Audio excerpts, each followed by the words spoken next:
Hello and welcome to the fourth video in this section on collecting and reporting microscope metadata with Micro-Meta App and MethodsJ2. And so if you're here, this section is mostly focused on MethodsJ2. And in this video, we will go through a demo of actually running MethodsJ2 script in Fiji and generating a method section text. To do this, you'll need to have installed Fiji on your computer, and you'll need to have downloaded MethodsJ2 as well as the associated files from the GitHub as outlined in our previous video.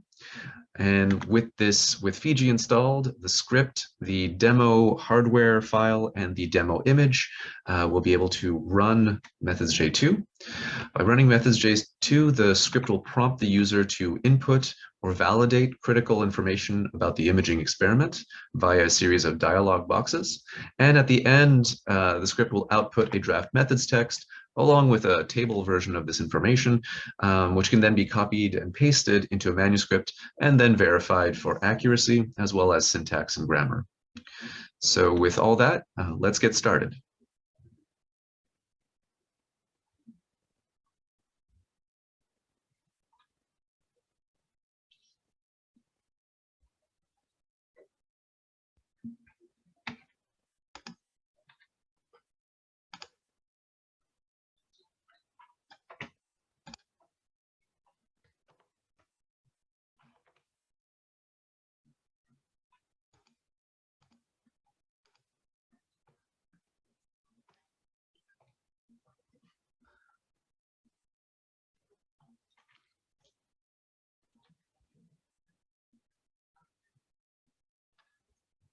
Okay, so I have Fiji open here on my computer. This is a Windows system.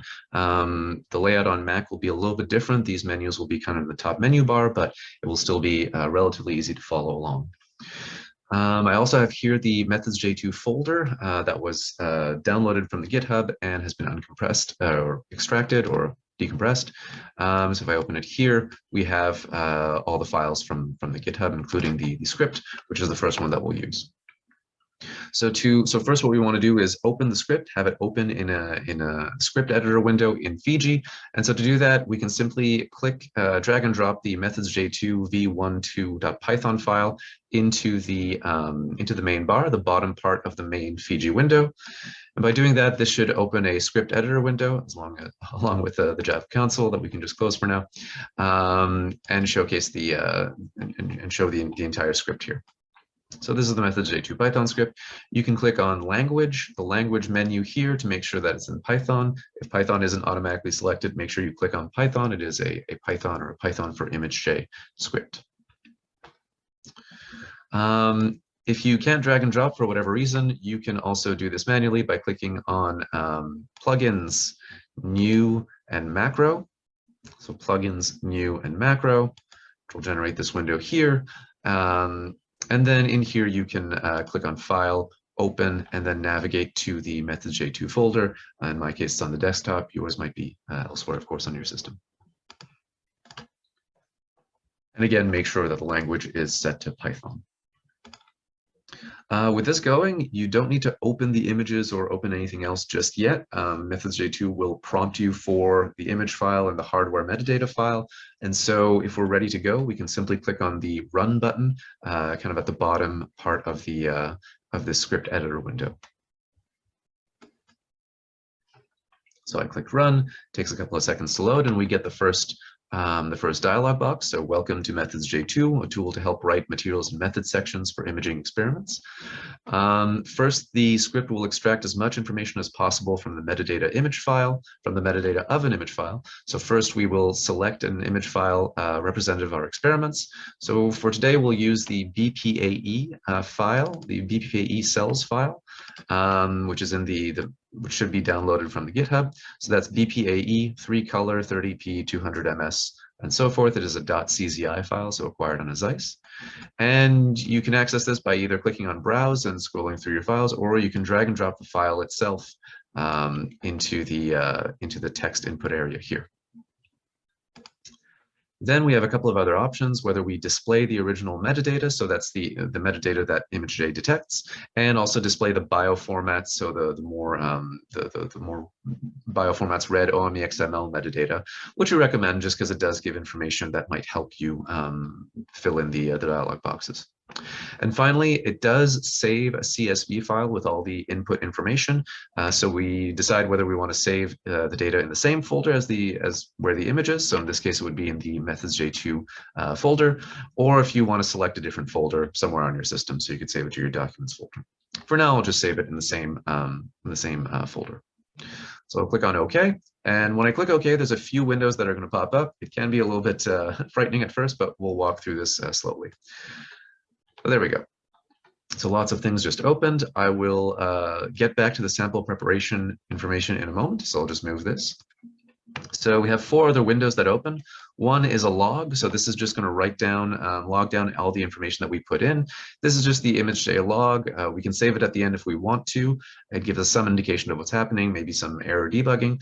But this information is going to be saved elsewhere anyway. So for now, we can minimize it, or I'll just move it onto my other screen.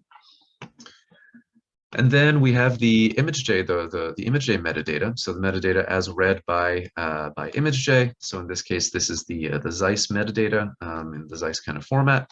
And this can be handy to have if you forget some information about your image. So it can be useful. And we have the Ome XML data. So from this original metadata, bioformats goes in and mines a bunch of information. This is often a little bit easier for us to get the information as it's a little bit more standard in terms of how to access it.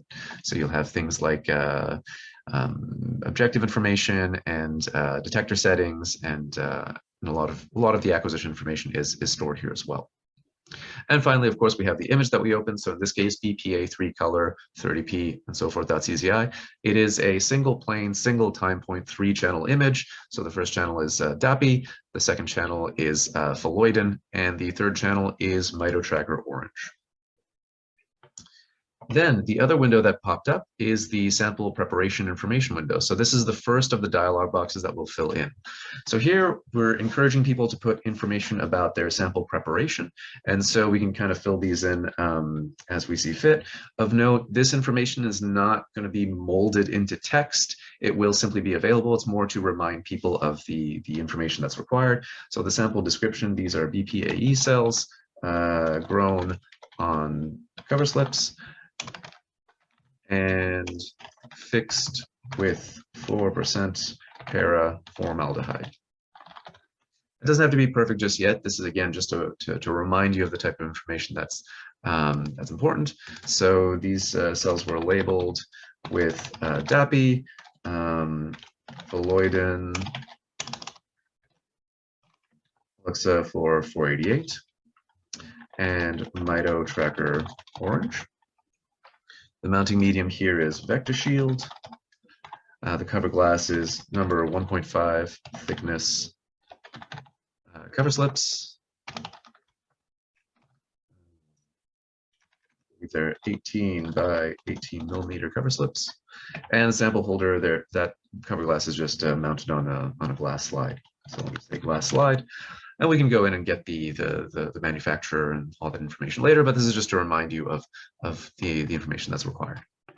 So I'll click on OK, and this is going to bring us to our next dialog box, so image dimensions. And so here, most of this information is mined from the image and from the Ome metadata. So we have the image width, the height, the number of slices, the channels, the frames, the dimensional order, as well as the pixel size, the voxel size, if applicable, and the time interval, if applicable. And so all this information here is accurate. It is these are the correct dimensions of the image, the correct number of slices, channels, and frames.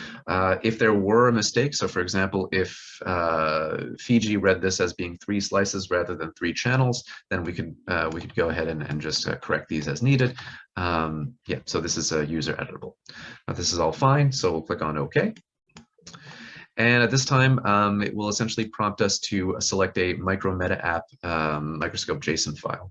So again, we can click on Browse or find it through our files, or we can simply open our folder containing the MethodsJ2 files that we downloaded from GitHub. And the Micro-Meta App file, the demo file that we're using for this, is the ABIF axiovert1.json file. So again, I can just click and drag that into the text input area. Alternatively, you can click browse and find it in your folder. And so we'll click on OK. And here we'll get going. It's going to try to get some information or prompt information from the microscope hardware file. So first, please select a descriptor for this system. So this is a wide field epifluorescence microscope, and the acquisition software, as found in the hardware file, is Zen. And the script will go in and mine whatever information is required, such as the version, the manufacturer, and all that. It's just giving an abridged version for the user. So it was acquired in Zen. We'll click on OK. And then we have our select objective. So in the image metadata, it found a 63x and a 1.4. So then in our objective list, we can go ahead and select the 63x 1.4 corresponding objective. This drop-down menu is all the objectives that were input by me, by the imaging scientist, in the hardware metadata file. So it's not an infinite list of all the objectives available on any Zeiss system, but really the 5 objectives that happen to be on this microscope. So I'll select the 63x plan apochromat, and we'll click on OK. And then we get to our channel information window. So for each channel, in this case, we have 3 channels, we have to put in all the information. So first we give a channel description of some sort. And so for this case, the first channel is DAPI. The light source is the Excite light source. It's the only light source available on the system. The light source intensity was 20%. And then the excitation filter is the DAPI excitation filter, in this case, the filter cube. So it's the DAPI beam splitter along with the DAPI emission filter. And the detectors are an AxioCam 506 CCD camera. So I'll click on OK. And then the exposure time was mined from the metadata, so 100 milliseconds is okay. The gain is not particularly adjustable on this. And the binning in this case was 2 by 2. So I'll just go ahead and select that. I'll click on OK. This completes channel 1. Now we'll look at channel 2. So this is Phalloidin Alexa 488. And again, same light source. The light source intensity here was 25%. Here, the excitation filter used for this was a GFP filter. The dichroic is the GFP beam splitter, the GFP dichroic. And then the emission filter is the GFP emission filter. And again, just the same detector here. We'll say OK. And then the exposure time, again, mined from the data, is 150 milliseconds. There's no gain to be adjusted here. And then the camera binning, again, was 2 by 2 binning. And we're working on to have this mined from the metadata itself. As you can see, it is actually available here. So we'll say OK. And finally, we have the third channel. So similar thing. We'll put in the information. This is Mito tracker orange. Same light source. The light source intensity here was at 30%. And here we use the TRITC excitation filter, the TRITC beam splitter, and the TRITC emission filter for this setup. We'll say OK. The exposure time here was 200 milliseconds, and the camera binning was, again, 2 by 2. So we'll say OK. That completes the channel information that we're getting from the system. There are optional devices on these systems. So this microscope is equipped with a stage top incubator and a focus stabilization system. These, of course, are optional, so we don't always use these systems, and so we have to select whether or not we use this. For the purpose of this demonstration, we'll leave them unchecked because we did not use, these cells were fixed, so we did not use the stage top incubator, and we did not use focus stabilization of any kind. So I'll leave these blank, and I'll click OK. And finally, the last dialog window here is an acknowledgement section. So, of course, it's important to acknowledge the people who helped with these experiments, and especially the core facilities. And so to facilitate this, we sort of prompt users to indicate the information here. So to facilitate this, please enter the name of a core facility. So we'll say the Advanced Bioimaging Facility. There we go. And then if a core facility member did help with this, we can put their name in directly, Ryan, and we can discuss about how to customize this, maybe put a drop-down menu if you do use this in your core facility, for example. And finally, we encourage people to use a research resource ID. So this is just a number that links directly to our facility. So since you may or may not remember the names of our facility versus the Center for Advanced Light Microscopy elsewhere, or the Advanced Imaging Center, or so forth, then you can get a an RRID, so a unique number that links to our facility directly.